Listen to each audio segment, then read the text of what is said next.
Laurie back up, who will moderate our panel. And how about the great job that Laurie does here?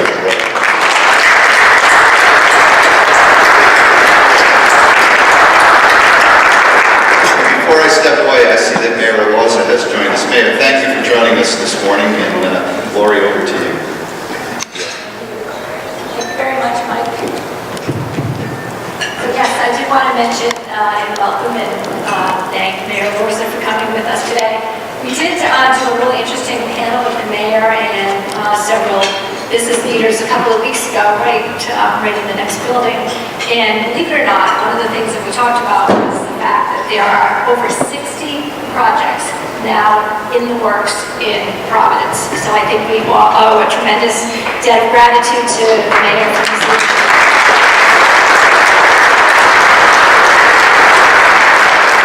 Some of the things that we talked about, predictability, stable tax base, and also an ability to permit. I know those are some of the factors that have led to the success of what's happening in all parts of Providence, not just necessarily in the downtown and on the other parts of the river. So, Mayor, thank you for your leadership. So at this point, I will invite our panel to come forward, and while they are coming forward, I will tell you just a little bit more about them. So Maureen Pedro, Director of Healthcare Technology at Johnson & Johnson. And she is currently managing Johnson & Johnson's commitment to leadership and innovation in healthcare technology. She is a University of Rhode Island graduate, so it was great to have her seated with Dr. Julie. And she's perhaps returned to Rhode Island to grow the pipeline of technology talent from the diverse world-class education environment that we have here. So welcome, Maureen. Kelly Coates, President and COO of the Carpionato Group. Kelly has 30 years of Rhode Island acquisition and development experience. He has been responsible as the head of Carpionato Commercial Leasing for all office and retail properties, and his CV is quite impressive, including office leases with Fortune 500 companies, large regional offices for RBS Citizens Bank, Sierra Bar, EMC, and other big names. So, welcome, Kelly. And also Jim Karam. Jim is President and CEO of the First Bristol Corporation, and he provides the leadership and direction for this 35-year-old regional real estate development and management firm. His commitment to excellence is evidenced by the successful nature of the company's varied developments and his recognition for being in the forefront of this ever-changing industry. He is a general partner and co-developer of several major award-winning residential developments, Jim, and has been recognized for his contribution to 3 Massachusetts award-winning historic rehabilitation projects, among many other accolades for his work. So thank you as well for being with us. So let me start the discussion with you, Kelly.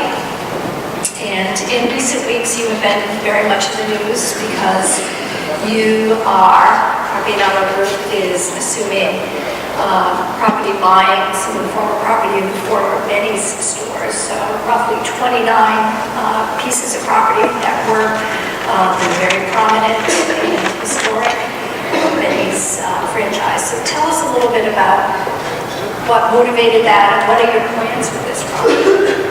Well, I'm grateful for that opportunity. We've been developing now primarily outside of Rhode Island, having completed 1 million square feet in North Attleboro.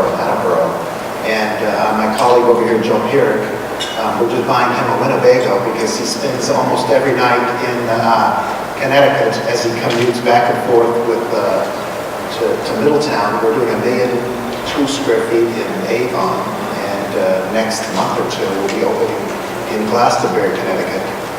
And when the Bromberg family announced they were selling the stores or closing the stores, Mr. Carpionato made the decision that day he wanted to be in on the process of reinventing them. We're based in and committed to Rhode Island. And these stores are not Back Bay, Boston, where you have guaranteed return. Well, Back Bay is, it's a lot in the news about the Back Bay. There is. So, these are community stores. And they're communities that Mr. Carpionato has lived in and worked in all his life, and he wanted to make a contribution. And so we're acquiring them. There's 29, there's 2 other properties that we purchased from the Bromberg family with them. And they span from Dennisport in the Cape over to Old Saybrook in Connecticut. They go as far north as Mansfield, Mass. And that process has required that we engage so far, about 50 different firms are working on the project. And so since they're sweating blood and tears for me, so far the firms include surveyors, Control Point, Garofalo, civil engineers, great Rhode Island names like VHB, Dupree, Garofalo, Plesson O'Neill, architects, RGB, Northeast Collaborative, Secocio, PDA. The attorneys are Morocco, Hinckley Allen, Chase Ruttenberg, Moses Ryan, Shikarchi Law, Sylvan Martin, Miller Scott Holbrook, DeBona, Cameron Middleman, Ford Palikas, Coogan Bennett, Kraus Hummel, and in the lobby I just added in Burns Levinson. And so you are a veritable economic engine.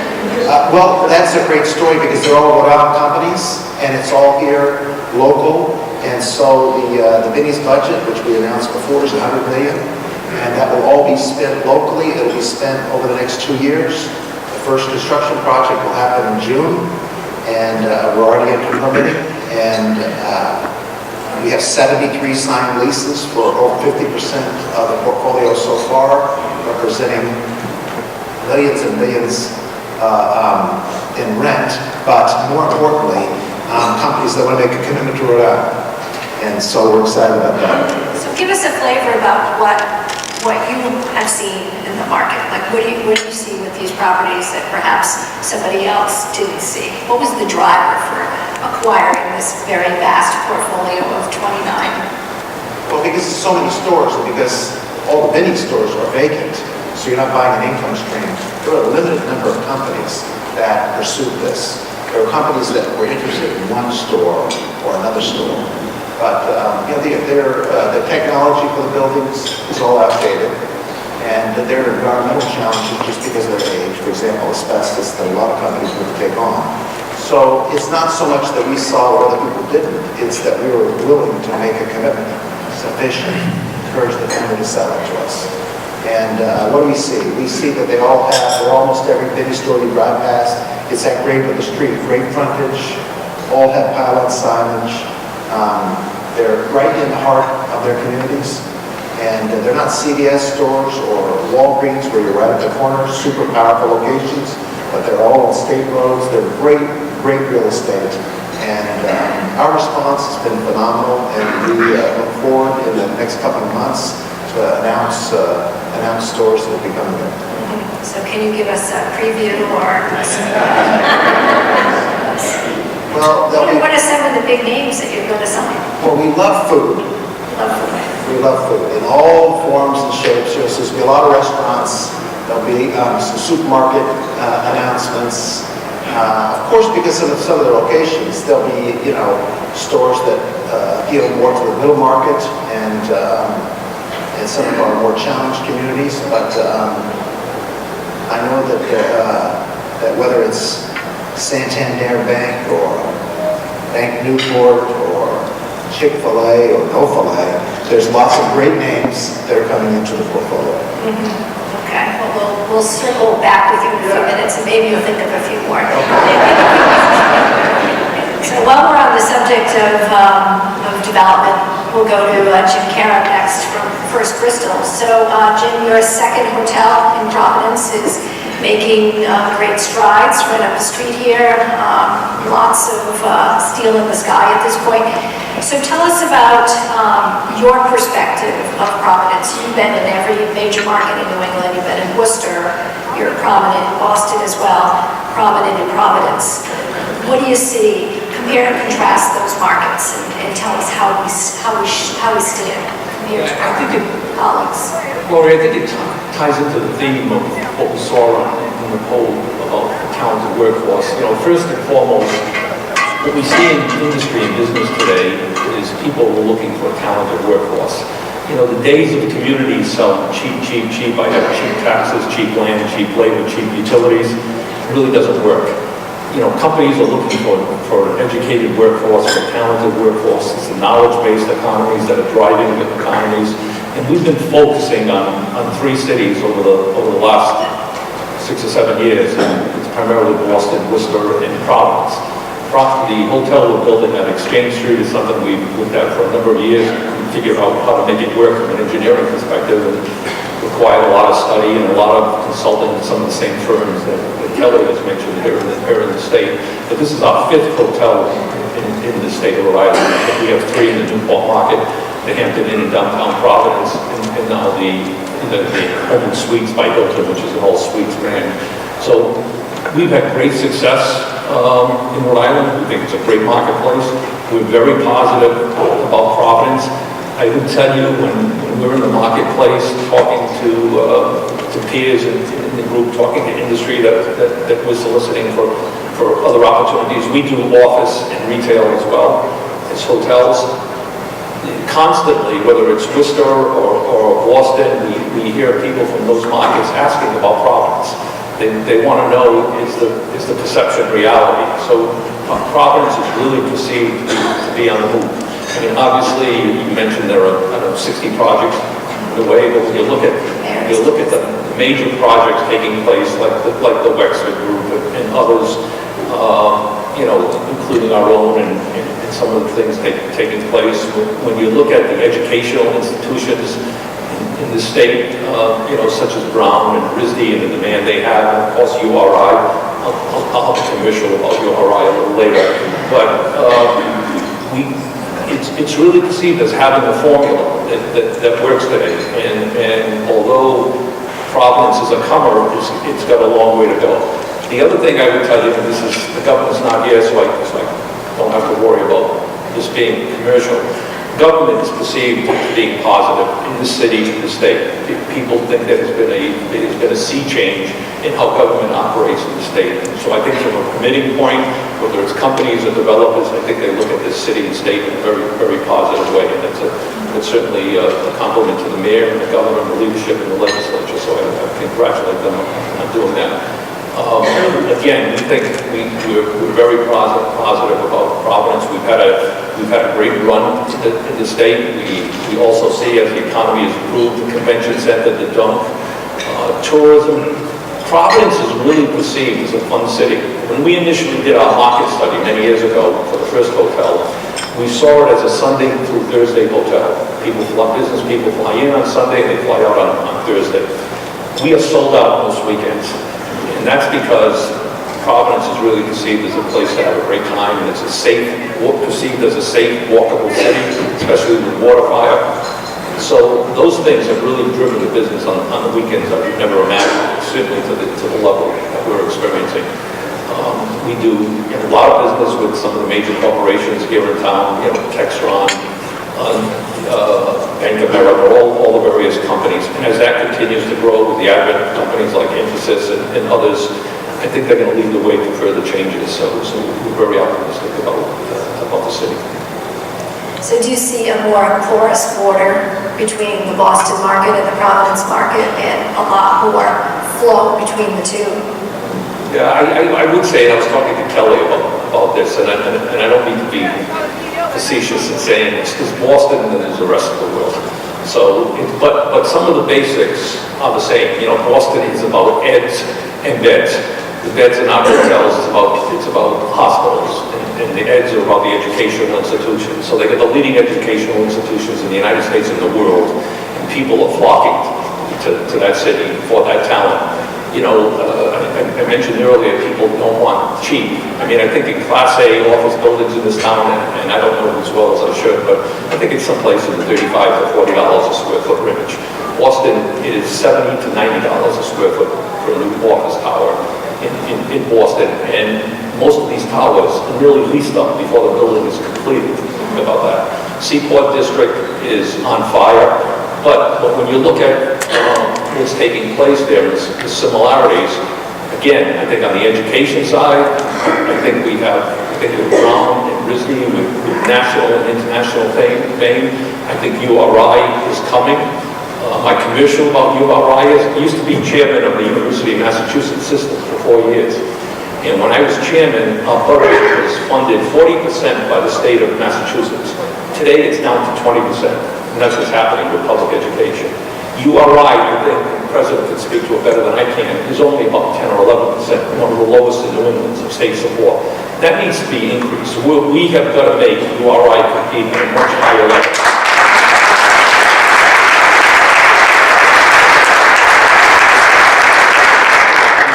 I think we have the talent, we certainly have the faculty, and we have the leadership, and you know, I learned a long time ago, there are many formats that work in higher education, but there's one common denominator, and it's money.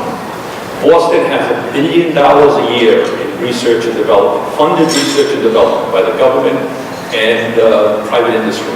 That generates a lot of jobs. Massachusetts has $3.5 billion worth of funded development. I think what we have in Rhode Island is probably 1/10 of that. So we need to really put more into education to bring more companies like Infosys and J&J and others to the state. Dr. Peter Steyer was just arrived at the University of Rhode Island, is going to fix all that, right? Okay. So he's laying the lead with R&D at the university. So that's a perfect segue to Marie Boudreau from Johnson & Johnson, who in our call reminded us all that Johnson & Johnson is about more than just shampoo. And Johnson & Johnson being the world's largest biotech and healthcare technology company in the world. So what is the nature of the $10 million of investment that you've put into your Providence facility? What are you doing there? So from a very high level, our mission is to create a startup environment within Johnson & Johnson. Obviously, Johnson & Johnson has been around for a very long time. Healthcare technology is something that they're absolutely committed to as a core value in their company, to be a healthcare technology company. In order to do that, we have to move quickly, we have to be innovative, and we have to accept a certain amount of risk outside some of the strengths that they found in manufacturing.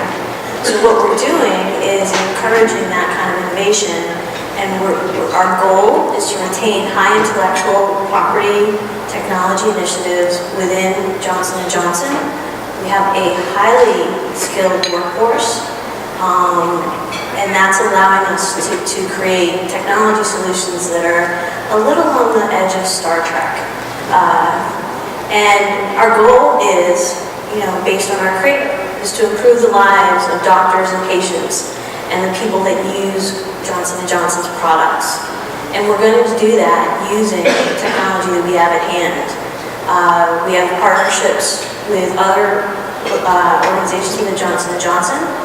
Some of you may not know that Johnson & Johnson also leads in hip and knee replacement. And some of the solutions that we're generating involve creating some automation around those processes and procedures, including collecting patient data from a mobile application to better understand how the patient is preparing for surgery and giving them very detailed information. And then monitoring the post-surgery by collecting information. Big data is very important to us. Machine learning is very important to us.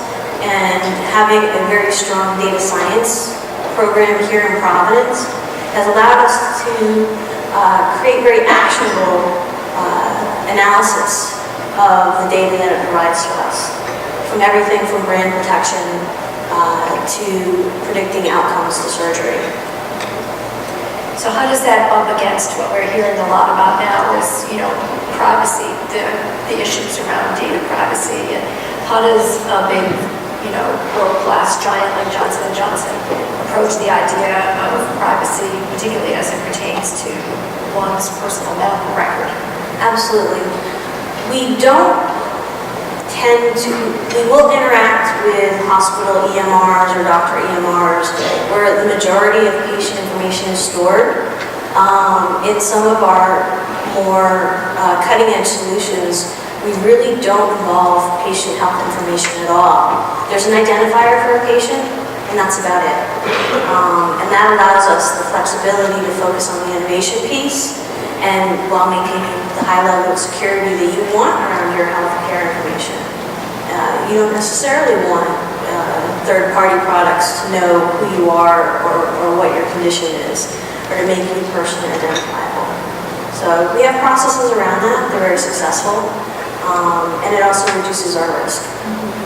So one of your major responsibilities is to interface with the universities and colleges in Providence and try to draw some of that talent into J&J.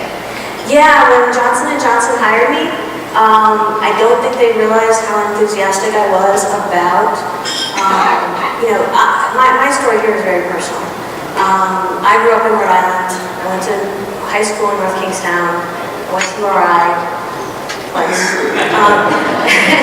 And, for years, I remember being a young graduate and trying to find a job. And I remember getting into the financial services industry because my degree was in economics. And I remember the crash of the financial services industry. I remember seeing the demise of the jewelry industry. And what I realized was the whole time we were building up a lot of very talented resources through our university systems that didn't have jobs when they graduated, and they left. Most of my graduating class left, and that was the tragedy. And the only way that we're going to make this happen, and I really believe that success is where preparation meets opportunity. And it's not preparation just from the universities to prepare the students for careers in the real world. It's that conversation with the business, to have that conversation with the university, to say, hey, here's where we're going. These are the kind of skills we need. Can we work together? We have a very strong co-op program at J&J. Our goal is to give them the best experience in their lives, in the workplace. We give them a lot of autonomy in what they do. But that partnership also involves government and supporting these initiatives. And once we've started that dialogue, and I really believe that we have, I really believe that that dialogue is fully engaged at this point. And that is why I have a team of individuals whose purpose, other than doing the innovative engineering that we do, is to do this outreach to the universities, to talk to the students. We judge at Brown's data and analytics competitions.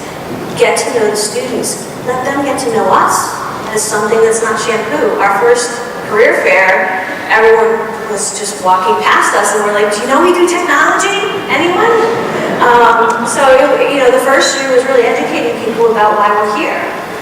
This is the year where we want to focus on developing our brand here in Rhode Island as a partner to the universities, as a partner with the government, as a partner with local organizations, because it's true, it takes a community, and we're committed to being a part of that. So your office location is right within the 195 district, right in that general area? Yes, we have a very interesting space. There are no offices. So we're on long rows of desks at this point, but we are moving into the Wexford Innovation Center. I'm told that the last piece of steel is being put on the building next week. So we're very excited about making that transition. And it is to a much larger space because we are predicting that, at the rate that we're going, we're going to need it. Yeah, there is a topping off ceremony scheduled for next week, so that's exciting. So that is a nice transition. Back to you, Kelly. You have a $236 million submission that you have put forth for a very exciting proposal within the 195 district as well. So tell us about that and some of the features and how that might interact with Johnson & Johnson and with the hotels. Well, the road at College Hill is a mixed-use development. For scale, if you think of... It's on the other side of the river. It's on the other side. It's on the east side of the river, on those parcels that are fronted by Southwater and South Main. The project has about 480,000 square feet, making it comparable to Chapel View, and it has 640 garage parking spaces, no surface parking. It has elements of a hotel. We have very unaffordable apartment rents, and we have nothing affordable about it. And we have 200,000 square feet of life science space, which will be wet lab and dry lab and animal facility and cutting-edge technology. Who's the audience for that? So, The audience for that is we're working with an institutional partner. The project will have 1,600 construction jobs. It'll have permanent employment of north of 1,000 permanent employment, and we think we'll revitalize that area. We'll also have a lot of retail, and we've been very successful in our retail partners joining us in on that project. We'll have first and second floor retail, and it's a very exciting project. We turned to Mike Lee to lead the financing for us. He led the financing for the Minis transaction along with Savings Institute, and we're glad to partner with our Rhode Island partners to do that. And we believe in the leadership team, as my brother said, here in the state of Rhode Island, and we think it's a great team. And in Providence, under Mayor Lorza, we have a $100 million project on the other side of 95 over on Harris Avenue. We have nearly 500 apartments that will go into construction this fall. But for that side of the river at the base of Brown Hill, I think that's a very compelling project, and the renderings are going to be released public very soon. And you had something over there on your table. oh, you saw the sneaky stuff. Yep, and it's a beautiful project. So where does it stand in terms of, examination and the due diligence of the commission?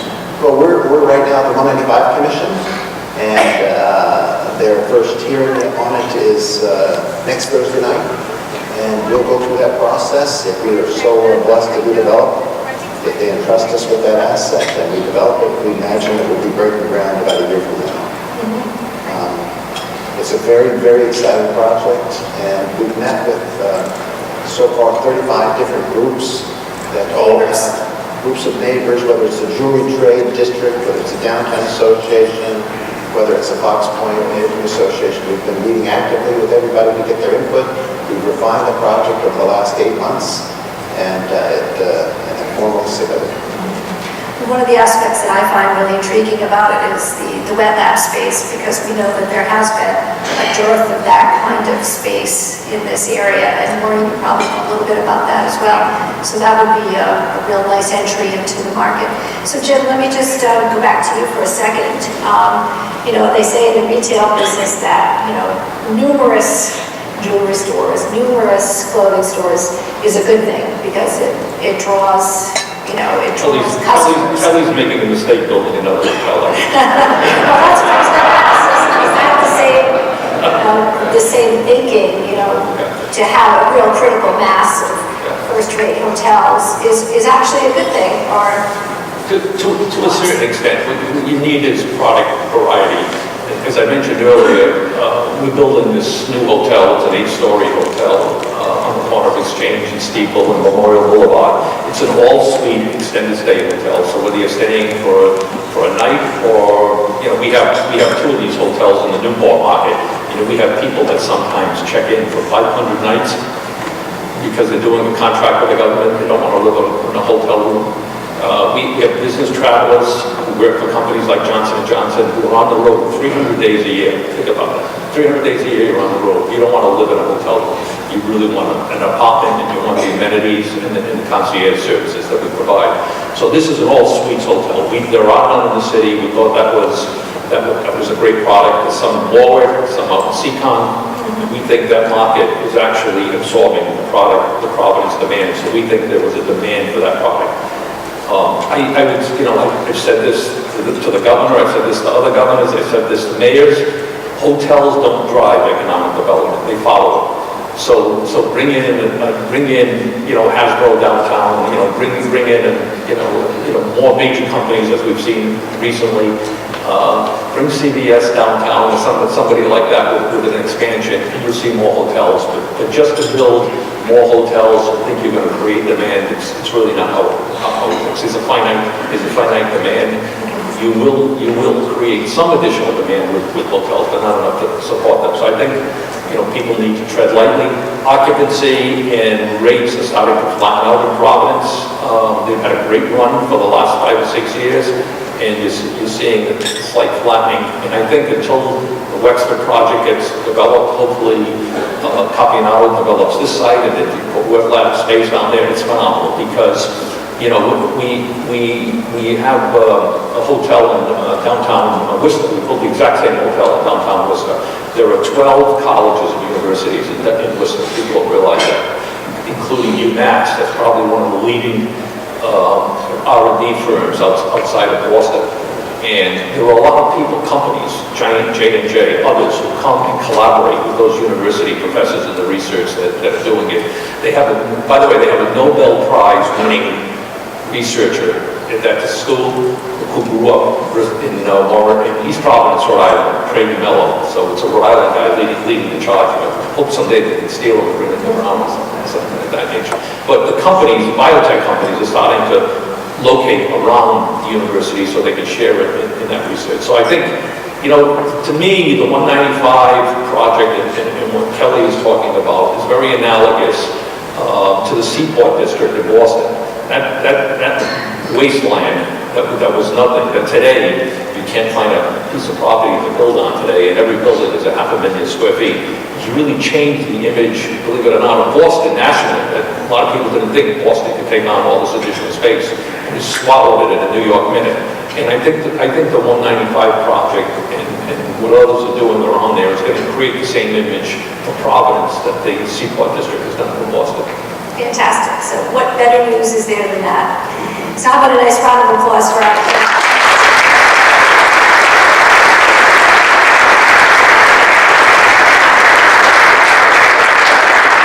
Is there any other name that you want to drop at this point before we end?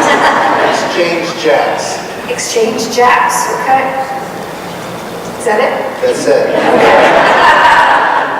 All right, stay tuned. We will have you all back next year to update us. But please stay seated, because we do have one last piece of business, and I'll ask Mike Lee to come up, and this is the Southwest Airlines tickets. And while Mike is getting scheduled situated up here,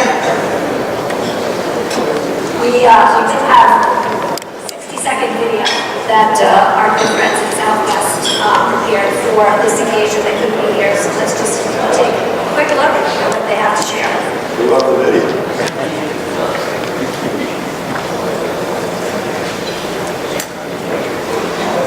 At Southwest Airlines, it's always been about heart.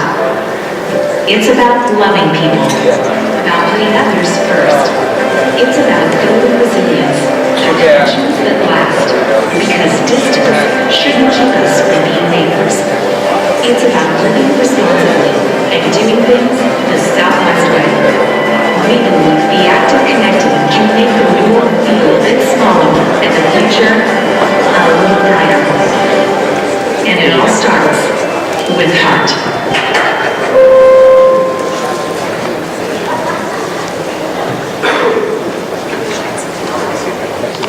Okay, so we're going to pick five first. Terrific. Everybody put a card in here. Lori, why don't you look at this?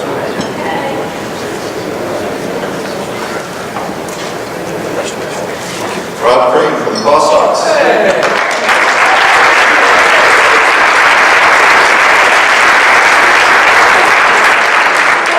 We'll reach outside with the tickets. Okay, second one. Okay, second one is From Power Engineering. John, where are you?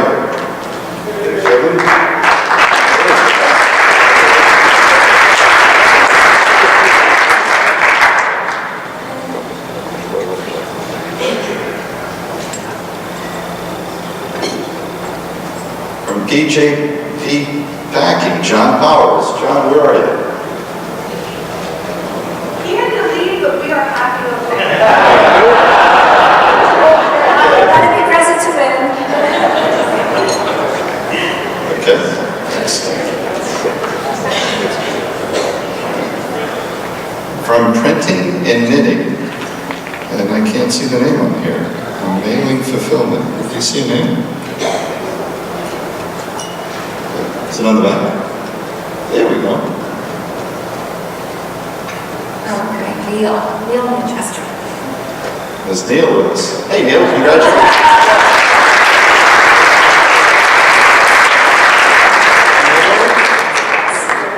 That's cool. We have one more brother. That's fun. Okay, from Cox Business, Ross Nelson.